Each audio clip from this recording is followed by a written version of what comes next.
good day and welcome to a new video. Don't forget to like, share, subscribe! Hiya and welcome to Weekly Tips, where I find some sense in your tip jar. Welcome today. Today you're joined by me, Daniel, and we are going to be drawing moose antlers. So let's get loose and draw these moose antlers. So once I've gathered my reference, I then go ahead and start drawing this moose's antlers on the top view. Now, this is a simple view, and also I'm starting off drawing the bones of the antlers and the bone structure.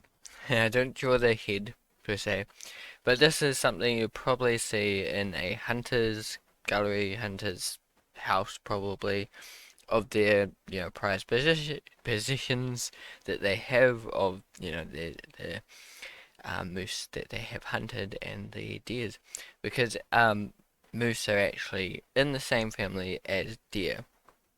They are closely related, basically. They're the biggest deer, apparently. I'm not the expert on moose, but moose do have a outer layer on their horns, that antlers. I see antlers as a type of horn in a way. They're a little bit different, but antlers, they're in their own kind of family. But yeah, these antlers here do have a cover, like a velvet cover that covers them. So I thought, starting off bone structure, I can see that, and then from here we go over and draw the next view, which is kind of a 3/4 view here.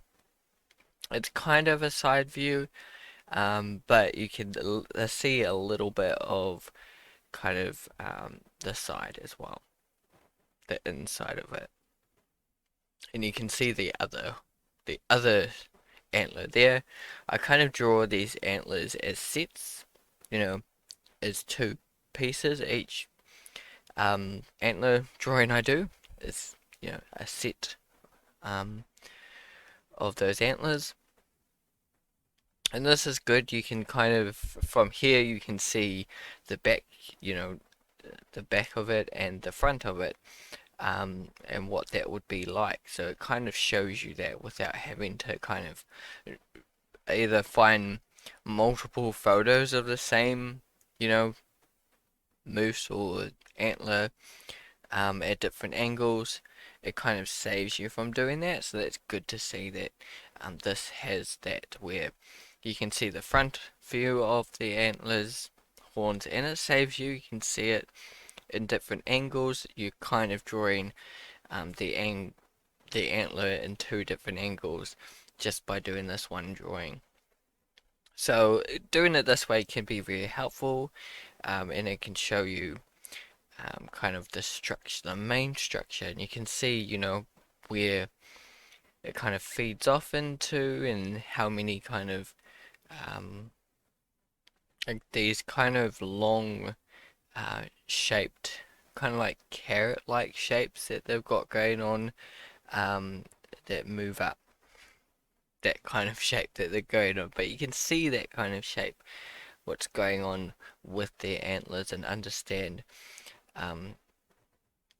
how that works, how it kind of feeds off into this long hand like shape at the top, and these two kind of spikes at the sides, almost. But as you can see, it's also not symmetry as well. Like the first image I saw, definitely the antlers weren't symmetrical. The same with this one here, they don't seem to be symmetrical as far as I know.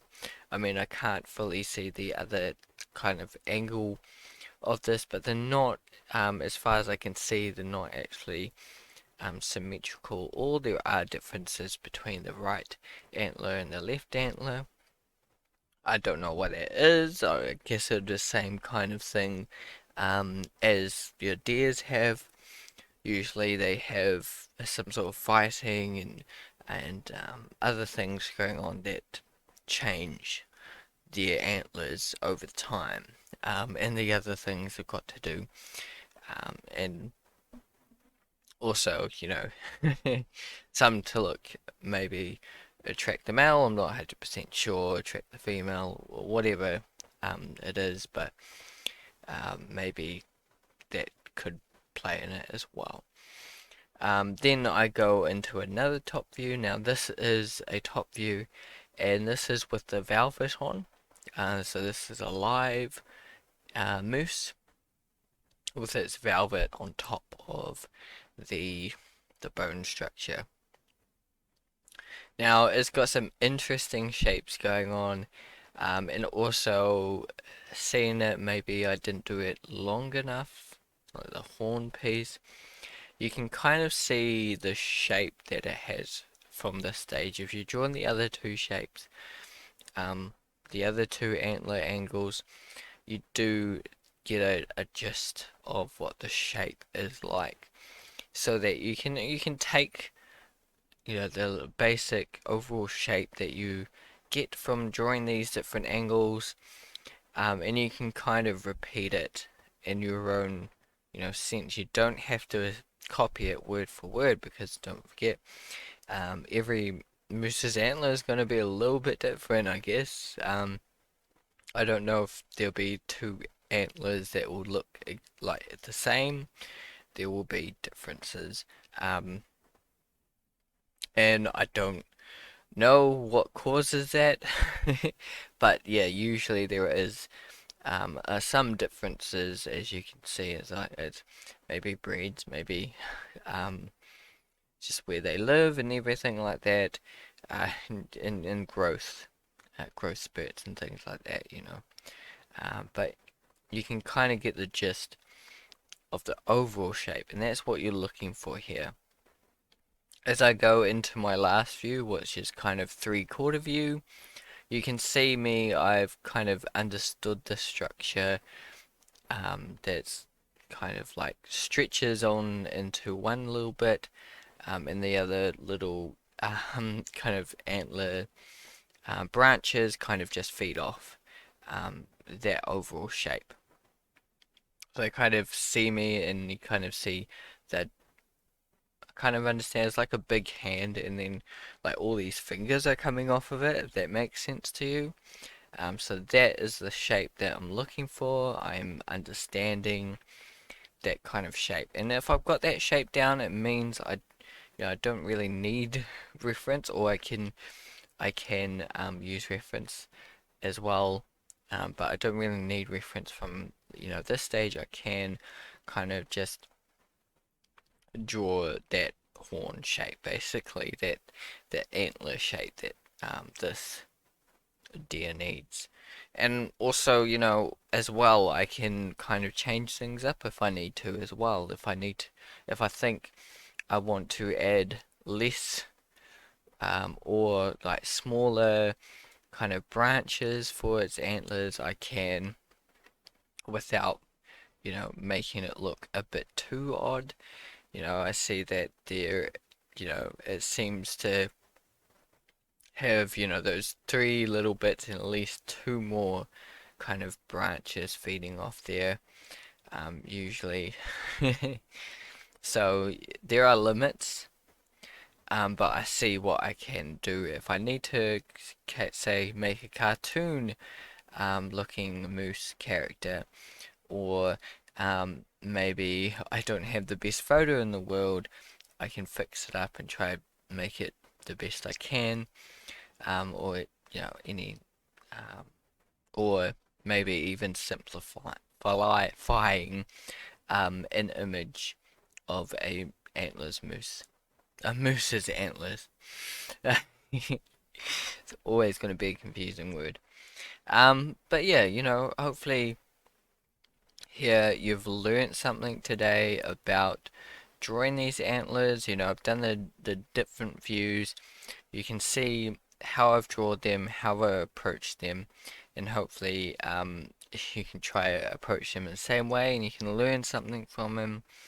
Obviously not word for word perfect, There is room here for improvement.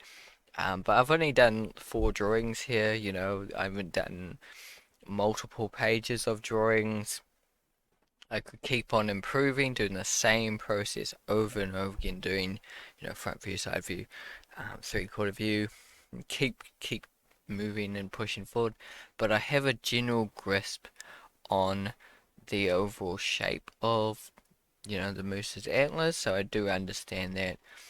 So now I'm much better to move forward if I do need to ever draw moose's antlers or pot moose antlers on any other animal in the world, you know, for some weird reason. Let me know down in the comments what you thought if you enjoyed this video. Keep drawing, keep creating, and see you in the next video.